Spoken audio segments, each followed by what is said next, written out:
O sucesso do varejo tradicional de tijolos depende cada vez mais de um ambiente atraente e agradável. Mais ou menos como se você transformasse o ambiente da loja num verdadeiro playground social. Tudo isso está transformando muito a arquitetura de varejo. E é um pouco disso que a gente vai ver hoje e nos próximos vídeos da série PDV, por dentro do varejo.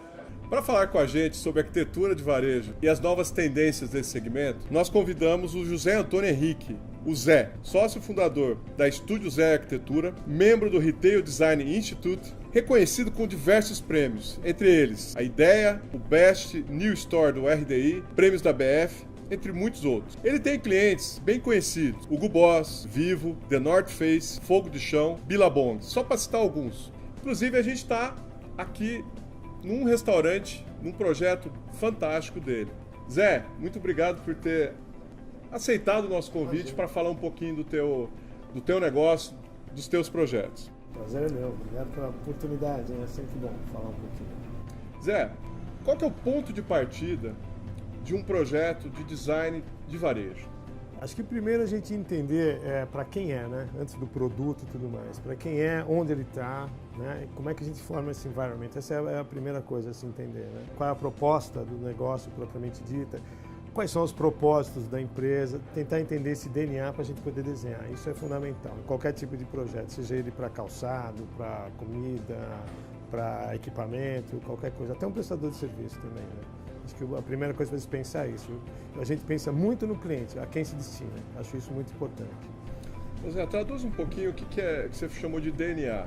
O DNA é a gente entender o que é a empresa. Se você, por exemplo, se você hoje pegar uma loja de sapatos, vamos dar um exemplo que a gente faz também, tem que entender o que ele é. Se ela nasceu como tênis, como sneaker, se ela é esportiva, se ela é para mulher, se ela é uma coisa mais casual e tudo mais. Eu tenho que entender qual é o DNA. E depois, a gente traduz isso daí, tipo assim, a Zump, ela envelheceu, né? Envelheceu, a cliente dela envelheceu e no fim, quando a Zump existia, ela fez uma homenagem àquela mulher dela, que a mulher, depois de 30 anos, ela fez uma roupa para uma mulher que tinha 50 quando a mulher tinha 20. Então ela reconheceu, então não perdeu o DNA. Estou dando a Zump, acho que nem existe mais, tem a marca por aí, mas não existe como loja, mas é um exemplo da gente entender o DNA, quer dizer, não perdeu o DNA. Posso num restaurante vender sapato. Para vender sapato eu tenho que entender qual que seria o meu DNA, que eu posso até vender, mas não entraria com a intenção. Você diria então que o DNA vai além do lifestyle? Né? Muito além do lifestyle. Ele tem que entender para que ele veio, né? O lifestyle é a consequência, o lifestyle é o hoje,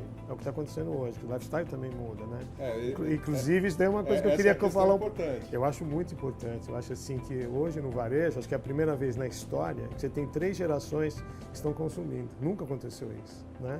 Então, como é que você faz para, nesse aspecto, nesse espectro todo, você atender, às vezes, todas as 3 gerações, né? Vai ter que ter alguma coisa em comum que você vai ter que conversar. E isso a gente tem que perceber e desenhar isso daí. Quer dizer, esse fio condutor que você está dizendo, que exatamente faz essa ligação, isso se traduz em arquitetura? Tem que traduzir. Acho que a grande importância da arquitetura de varejo é você traduzir isso daí. Não apenas copiar e colocar, sabe? Não é porque tem roupa que eu vou ter que ter um monte de arara e um monte de prateleira. De repente eu não tenho nenhuma arara, sabe? Tem um monte de mesa e eu mostrei meu produto como eu deveria, sabe? Isso que é o legal. Tem que entender. Hoje, se você perceber, está acontecendo um fenômeno isso no mundo todo, não é só aqui. As lojas estão muito iguais, elas estão muito parecidas. Uma ou outra está conseguindo se identificar melhor o seu. Então, hoje você tem essa história na arquitetura, o pessoal chama linguagem industrial. Ela não está aí à toa. Essa linguagem que você tem os fios aparentes, sabe, a coisa de concreto e tudo mais, é porque, na verdade, é a honestidade que nós estamos passando. As pessoas querem saber da verdade. É a transparência, sabe? Você tem que passar aquilo na arquitetura, sabe? Né? O luxo hoje mudou. Luxo não é mais, talvez, em Paris, no Tudajão, um restaurante super bacana. O luxo hoje é você ir para a Namíbia ou na Nigéria, num acampamento com uma Masai Mara. Isso é luxo. Então, essa coisa a gente tem que entender, né? Você comentava comigo até da questão de mostrar a cozinha, né? Não. Eu acho que cada vez mais a gente está deixando transparente. Todos os nossos projetos, a gente está fazendo muito projeto, por coincidência, né? A gente está fazendo muitos projetos na área de alimentação, desde lanchonetes até restaurantes, onde que a gente está realmente reconceituando essa história, né? Algumas coisas são iguais, uma daquelas é mostrar a cozinha de verdade. Isso eu acho fundamental. É óbvio, você não vai mostrar alguns aspectos que é de trabalho que nem interessa, mas interessa o preparo, como é a tua comida. Afinal de contas, a coisa é para você. E nada mais honesto do que você abrir, você ser uma coisa transparente, né? Isso é muito bacana. Zé, como que um projeto de arquitetura de varejo gera resultados? Juntando uma série de fatores. O que eu te falei, você tem que saber o DNA, para quem como é que eu monto aquilo, que lugar ele está, sabe? E o design tem que ser adequado. Eu não vou dizer nem bonito nem feio. Óbvio que tem que ser bonito, porque a beleza é composta por todos esses elementos, né? As pessoas têm uma ideia muito errada, que assim, vou fazer um projeto para pobre ou para rico. Para pobre é mais ou menos assim, tudo bem, o cara quer ver preço. Para rico tem que ser luxuoso. Puta, nenhum nem outro, sabe? Acho que tem que ser adequado.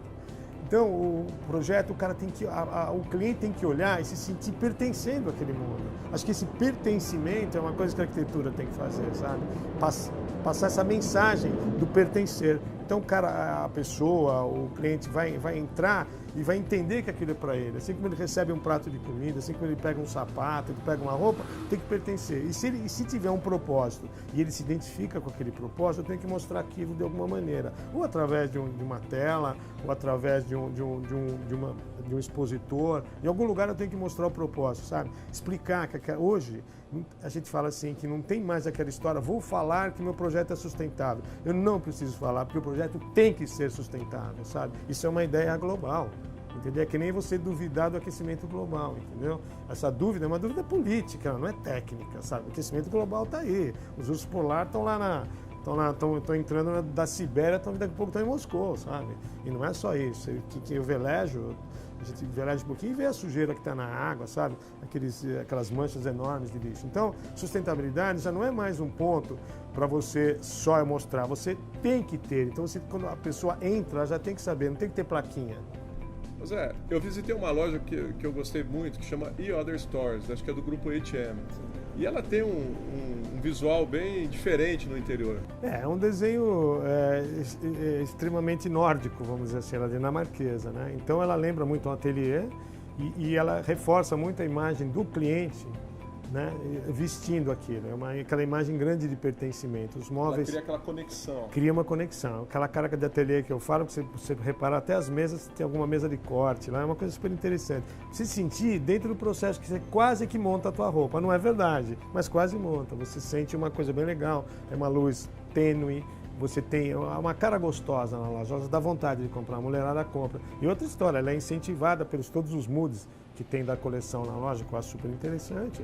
E as fotos, né, nas araras, qualquer lugar que você vai tem uma fotinho com a mulher vestindo, mas tem a cara da mulher que usa. Então você se identifica. Se você se identifica, nem a roupa você olha, mas você se identifica com aquele cliente, você acaba comprando. Funciona para fazer essa conexão. Não tenho dúvida. Acho que a primeira mensagem é dizer, olha você aqui. Esse é um exemplo da arquitetura de varejo que vende? Sim, sem dúvida. Gera resultado. Sem dúvida. Diferente daquele exemplo só da explosão da marca, que você fala só na marca, mas não conta propósito, não mostra que veio, faz aqueles logos gigantes e tudo mais. Isso não existe. Tem várias marcas que hoje não fazem mais isso. Inclusive, queria citar o Hugo Boss, estou falando lá atrás, em 90 e pouco, quando a gente fazia as lojas. Eles estavam repensando a história do logotipo, para mudar o logotipo e deixar uma costura, ou um detalhe que seria característico do Hugo Boss, remeteria à marca. Quer dizer, você teria que conhecer a marca, você teria que pertencer. Aquele minimalismo, né? É, minimalismo. Mas é uma coisa assim, hoje você tem um movimento chamado Huggy, se eu não me engano, não sei como é que fala, que é um movimento nórdico, onde você tem conforto com o mínimo. Sabe, que aquela coisa, tá vendo, tudo meio azulzinho, meio branco, meio com madeira, é aquela cara do mínimo confortável, que não quer dizer que o mínimo é frio, as pessoas têm ideia, você não põe nada, fica gelado, você põe um monte de coisa e esquenta. Não, isso não é verdade. É aí que entra o arquiteto, né? O environment, principalmente em iluminação, é que você dá esse conforto, que você abraça o cliente, que você se sente abraçado, você se sente acolhido. Vide as lojas de tênis, as grandonas, né? As marcas, você viu lá, a Nike Tennis, super bacana. Não, você olhou as áreas de customização daquilo, brincadeira. Por que os caras estão customizando? Puseram sapateiro lá dentro. Não é mais customizado se colocar um clipe, o cara está desmontando o tênis. Então, quer dizer, cada vez mais você está customizando, o teu cliente está se enxergando, sabe? E, inclusive, as marcas estão fazendo isso em função, principalmente de tênis, que hoje o sneakers é um movimento gigante, que ele não depende mais da marca, ele depende de quem usa. É o tênis, é o sneakers do Jay-Z, é o sneakers do Ronaldinho, é o sneakers do Jack Johnson, sei lá, de quem tem esse sneakers, entendeu? Mas não é mais a marca, então isso é um cuidado. Então as lojas estão se refazendo, elas estão ficando mais limpas, elas estão ficando menos agressivas, os atritos estão sendo resolvidos, cliente e loja, né? Zé, você falando assim das lojas, me vem aqui uma questão.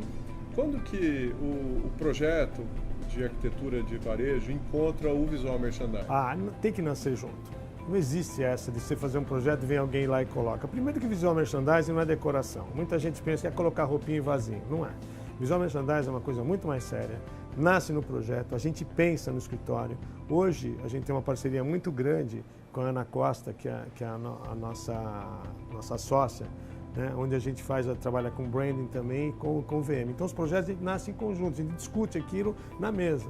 Sabe? É uma coisa que, quando o cliente conversa com a gente já insere isso no projeto, pensando tudo aquilo que eu te falei, olhando quem é o cliente, vendo o produto, onde ele está, sabe? A gente nasce, então o projeto já nasce com todos os equipamentos possíveis para já fazer o visual merchandising. Não faz sentido você contratar, vamos dizer, de maneira separada isso. Às vezes acontece, às vezes o cliente tem, mas quando separa, a gente também conversa quando está fazendo, não é assim, dificilmente vem depois. Quando vem depois, a gente passa o briefing também, a gente é muito chato, né? Eu, principalmente, sou um cara muito chato, eu vou até o fim. Eu acho que todo projeto da gente é um filho. A gente está aqui num papo muito agradável, muito inspirador com o Zé, do Estúdio Zé Arquitetura de Varejo. E a gente vai continuar a falar sobre varejo no próximo vídeo. Por aqui eu quero agradecer ao Zé a participação. A gente volta para falar de resultados, como que na prática essa arquitetura vai gerar negócio para você, vai gerar vendas a mais. Zé, muito obrigado. Eu que agradeço, muito bom.